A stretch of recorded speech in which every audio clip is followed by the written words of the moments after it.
Today we're checking out the Fly Fishing Festival. I hope to try out casting. I've never done it before, so we'll see how it goes.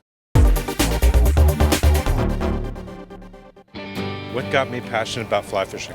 When I was little, my parents realized that the only time I would really behave is when I was next to the water fishing.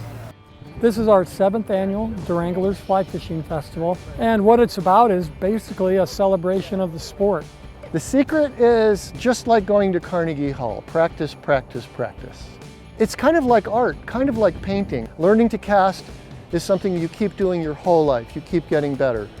Why don't we go over here? See these hoops? We'll kind of use those as sort of our point of reference. First of all, we'll start with sort of the connection to your hand.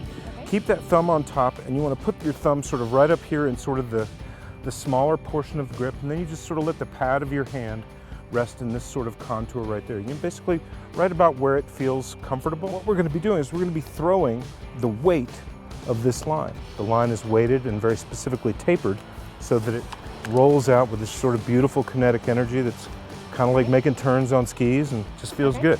And that's called stripping line out. A little bit more, a little bit more. I've got a feeling you're going to be good at this. The roll cast is where you sort of come around to the side and you just flick it forward. And let your thumb be kind of your guide, kind of your pointer. Now see if you can begin to get it near some of these hoops. These are made of some of the fanciest carbon fiber available. That's both why they cost so much money, but also with nice, good cast. Now an overhead cast is where you have a back cast, where we'll throw the line behind us. We're gonna wait for it to stop, and then we're gonna let it straighten out behind us, and then you can kind of come forward. And do you see how we're kind of stopping right up in here to let it straighten out? A lot of the fly cast is more about the stop than the go. Nice. See, you're fly casting now, Melody.